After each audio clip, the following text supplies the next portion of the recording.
दोस्तों, भगवान शिव जी का स्वरूप अन्य देवी देवताओं से एकदम अलग है। शिव जी की पूजा शिवलिंग के रूप में की जाती है। शिवलिंग को निराकार माना जाता है। शिव जी शमशान में रहते हैं और भस्म रमाते हैं। शिव जी चंद्र, रुद्राक्ष, लंबी लंबी जटाओं को श्रृंगार के रूप में धारण करते हैं। शिव पूजा में बिल्वपत्र, धतूरा, आंकड़े के फूल जैसी फूल पत्तियां चढ़ाई जाती हैं। आज के इस वीडियो में हम आपको शिव जी का स्वरूप और उनसे जुड़ी कुछ खास मान्यताएं, उनकी वजह और संदेश के बारे में बताएंगे। महाशिवरात्रि से जुड़ी दो मान्यताएं ज़्यादा प्रचलित हैं।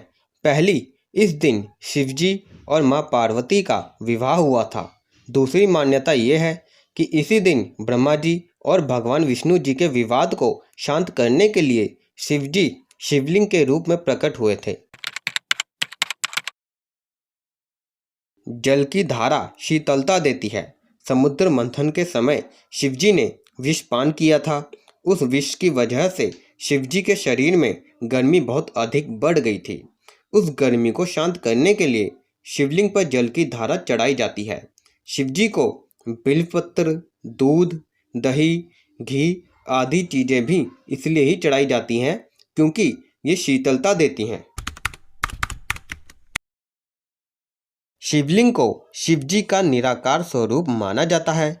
शिवलिंग किसी भी स्थिति में खंडित नहीं माना जाता है, इसीलिए टूटे हुए शिवलिंग की भी पूजा की जा सकती है। शिवजी को घर परिवार का देवता कहा गया है। शिवजी का परिवार है, फिर भी वे शमशान में रहते हैं। शिवजी की ये बात हमें बताती है कि ये संसार नश्वर है। घर परिवार, सुख सुविधा की हर एक चीज एक दिन नष्ट होनी है। जब किसी व्यक्ति की मृत्यु होती है तो उसका शव शमशान ही पहुंचता है। मृत्यु के बाद हर प्राणी की आत्मा शिवजी में ही समा जाती है।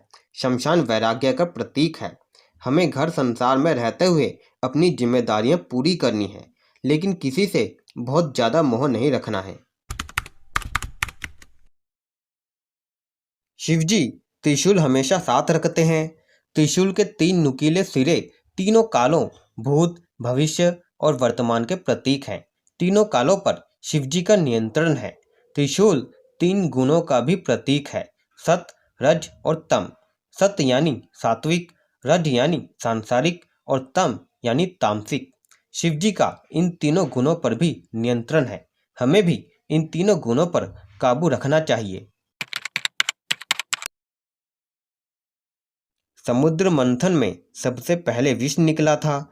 इस विष की वजह से सृष्टि के सभी जीवों का जीवन संकट में आ गया था। तब शिवजी ने उस विष को पी लिया था, लेकिन मां पार्वती जी ने उस विष को उनके गले से नीचे जाने नहीं दिया था। गले में विष धारण करने की वजह से शिवजी का गला नीला हो गया। नीले गले की वजह से शिवजी को नीलकंठ कहा जाता है। शिवजी अपने शरीर पर भस्म रमाते हैं।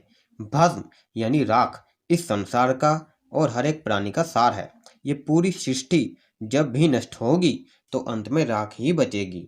यही राख शिवजी धारण करते हैं, यानी सृष्टि खत्म होने के बाद, प्राणी की मृत्यु के बाद उसकी आत्मा शिवजी में समा जाती है। शिवजी को भस्म चढ़ाने का संदेश यही है कि भगवान के लिए सभी एक समान है और अंत में सभी शिवजी में ही समा जाएंगे। चंद्र शीतलता का प्रतीक है। माथे पर शीतलता रखना यानी जीवन में कितनी भी परेशानियां आए, हमें दिमाग को शांत ही रखना चाहिए। ज्योतिष में चंद्र को मन का कारक कहा गया है। शिवजी चंद्र को माथे पर धारण करके संदेश देते हैं कि मन को दिमाग से नियंत्रित करना चाहिए। मन को दिमाग से नियंत्रित करेंगे तो ये इधर उधर नहीं भटकेगा। भगवान शिवजी की तीसरी आंख विवेक का प्रतीक है। कभी कभी हमारी दोनों आंखें सही गलत देख नहीं पाती हैं। ऐसी स्थिति में तीसरी आंख यानी हमें हमारे विवेक से सही गलत को देखना और समझना चाहिए। पुरानी कथा के अनुसार तुलसी शंखचूड़ नाम के असुर की पत्नी थी। तुलसी पतिव्रता थी और उसकी वजह से शंखचूड़ को कोई भी देवता पराजित कर नहीं पा रहा था। उस समय भगवान विष्णु जी ने तुलसी के पतिव्रता को खंडित किया और शिव जी ने शंखचूड़ का वध कर दिया।